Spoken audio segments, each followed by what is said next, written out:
On est de retour, on est ensemble jusqu'à 19h. On parle à Nicolas Cloutier dans quelques instants du match de ce soir, Canadien-Flyers. N'oubliez pas, on est sur YouTube également. Si vous voulez revoir nos segments, les partager, c'est la chaîne 995 Montréal sur YouTube. Bonsoir, Sophie Mongeon. Bonsoir, Rémi Bémur. Sais-tu pourquoi j'aime quand tu viens me voir? Bon, premièrement, parce que c'est toujours agréable. Je suis une personne sympathique. Et en dessous de ça, ou au-delà de ça, il y a le fait que moi, je lis les journaux, je vois toutes sortes de choses passer, et des fois, c'est pas l'angle juridique, l'angle du droit qui me saute au visage, ou en tout cas que je retiens pour comprendre le monde. Prenons deux exemples, deux événements qui sont survenus dans l'actualité. La saga La Tulipe. Hein? Oui. Donc, c'est en 2024, il y a un voisin qui remporte devant la cour d'appel, je pense, à l'époque. Ah, il a commencé par la Cour supérieure, c'est allé à la Cour d'appel, c'est retourné à la Cour supérieure. Alouette, ça l'a voyagé pas mal devant les tribunaux. Mais c'est la cour d'appel qui lui avait donné raison.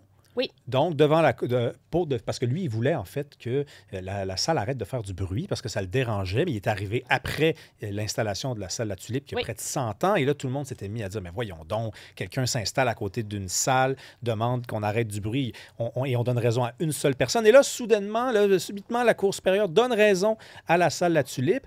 Moi, je n'avais pas vu l'angle du droit là-dedans. Donc, donne-nous ta perspective. Bien, c'est vraiment, vraiment intéressant. Là, on sait que justement, La Tulipe, là, c'est construit en 1913, c'est considéré comme un monument patrimonial. Et on sait que Gilles de la Tulipe l'a acheté en 1966, un comédien là, bien connu là, au niveau de la culture québécoise. En 2016, tu as le monsieur Baudouin qui achète un immeuble à côté. Ça a 3 étages. Les 2 étages du supérieur sont des logements. Le local du bas, c'est un commerce. Mais là, rapidement, il constate qu'il y a de la vibration dans son logement. Il y a du bruit. Puis effectivement, il y a 104 soirées dansantes à cette place-là, 80 spectacles et 8 à 10 événements étudiants.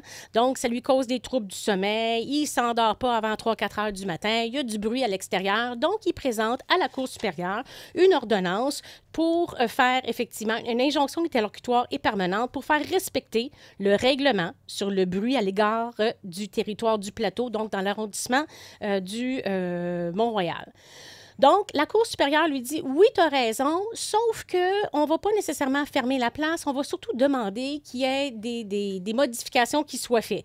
Donc, on a demandé ce qu'il y ait une construction d'un mur acoustique à l'intérieur, on a imposé des demandes de respect là, par rapport au bruit, selon les décibels, etc., et une somme de 1 250 en dommages et intérêts. Le monsieur en question va en appel à la Cour d'appel. La Cour d'appel dit oui, effectivement, le juge de la Cour supérieure a erré et ça ne respecte pas les règlements comme tels.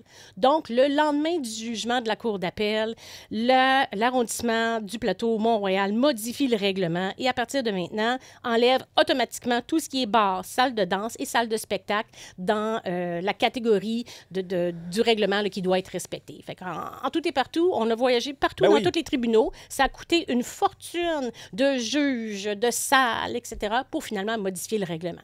Parce que moi, quand c'était arrivé, cette histoire-là, et comme pour beaucoup de gens, c'était ça, c'était un truc qui était social. Il y avait toute une réflexion à entamer autour de la place des individus dans la société. Est-ce qu'un individu devrait avoir préséance sur les traditions, sur les lieux, sur les espaces dans lesquels ils s'installent après que ces lieux, ces espaces se soient, eux, installés. Mais toi, tu nous arrives avec une perspective du droit. En fait, il y a eu une erreur. C'est un règlement qui n'aurait jamais dû exister. On l'a modifié, puis pif, paf, c'est terminé. Oui, puis il y avait eu plusieurs demandes en amont de modifier le règlement, ce qui n'a pas été fait. Donc, finalement, quand la Ville a changé son règlement, le cabaret Music Hall, qu'on connaît aussi sous la Tulipe, a fait une demande, eux, de nouveau, auprès de la Cour supérieure pour faire sauter cette injonction-là interlocutoire et permanente, parce que finalement, c'était devenu caduc, la loi avait été changée. Donc, la nouvelle décision de la Cour supérieure, qui a été rendue le 31 octobre, donc à l'Halloween la semaine passée, vient dire que de toute façon, l'injonction ne tient plus, la loi a été modifiée et c'est mort comme ça. Rien n'empêche M. Baudouin, toutefois, de porter le jugement encore à la Cour d'appel. Mais je pense qu'à ce stade-ci, là, ça devrait éviter. Mais tu sais, tu achètes un immeuble à côté... Ben, c'est ce que tout le monde a dit, là, franchement. Tu arrives à quelque part, tu peux pas faire semblant que tu savais pas qu'il y avait une salle, puis tu peux pas faire semblant que tu savais pas qu'une salle, ça faisait du bruit. Tu peux, par contre, effectivement, être étonné de l'ampleur du bruit, te dire, je m'étais pas attendu à ça. Mais, tu sais, je sais pas, va-t'en, tu sais, déménage. Puis quand on nous dit que, ben, c'est pas simple de déménager, ben, Montréal, c'est cher, là. Donc, les gens qui achètent à Montréal, souvent, ils ont les moyens d'aller ailleurs qu'à Montréal, là où la paix et le calme se retrouvent de plus en plus. Parle-nous de la saga juridique dans Terrebonne également. Donc, élection fédérale en avril dernier, la députée sortante de Terrebonne perd par une seule voix aux mains de la candidate libérale et depuis, elle se bat devant les tribunaux. Le Bloc l'a aidé dans une des étapes du processus, mais là, le Bloc québécois, ils ont besoin d'argent pour la prochaine élection qui pourrait survenir très, très vite. Donc, elle est toute seule là-dedans pour la suite des choses. Oui, bien, le grand titre, c'est un peu ça qui m'a sauté aux yeux. On dit décision rendue par la Cour supérieure, elle va aller jusqu'à la Cour suprême. Tu ne peux pas sauter de la Cour supérieure à la Cour suprême, il faut que tu ailles à la Cour d'appel. Et lorsque tu vas à la Cour d'appel, on ne reprend pas toute l'audience. Ce qui doit être repris, c'est est-ce que le juge de première instance à la Cour supérieure a erré dans l'interprétation du droit et des faits. Mais je dois avouer que je vais quand même donner raison à Mme Sinclair Desgagnés, parce que est-ce que tu sais pourquoi que finalement il y avait un bulletin de vote qui s'est retrouvé perdu?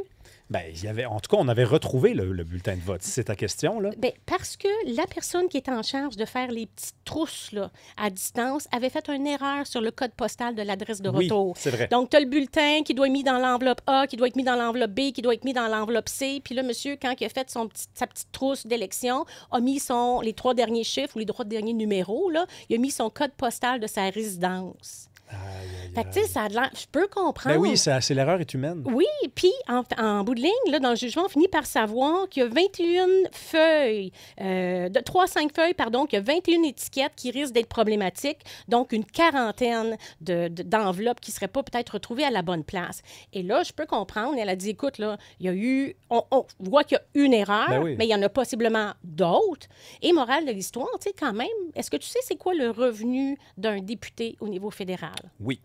Oui? Oui, je sais. Je sais, j'ai de la famille, moi, qui a fait ça, de la oui, politique au fédéral. Je sais à peu près. C'est un peu plus de 200 000 Bien, c'est ça, c'est 209 000 Fait que, tu sais, pour Mme Sinclair Desgagnés, là, un mandat de 4 ans, là, ça représente quasiment 800 000, Ben oui. plus dépenses, plus allocations, plus, là. Oui, plus la pension si tu accomplis un certain nombre d'années là-dedans. Donc oui, on comprend. Mais ça coûte cher, là. On a vu le dépouillement judiciaire à la suite du résultat serré. Je lis un passage de l'article dans la presse, le serré d'élection du 28 avril.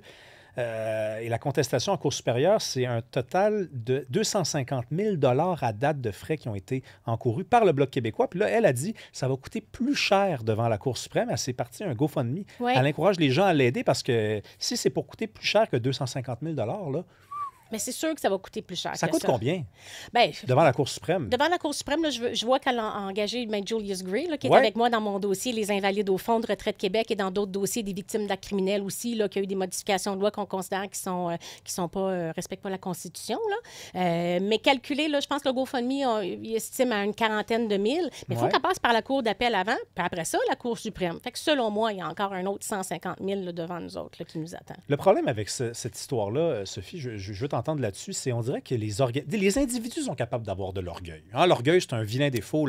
T'as tort, t'admets pas tes torts. Ça fait pas partie des 10 commandements, ça, en plus? Ah, je là, pense que l'orgueil, oui, c'est pas loin, c'est pas loin de la gourmandise puis ces affaires-là. Oui, les péchés. Là. Ouais.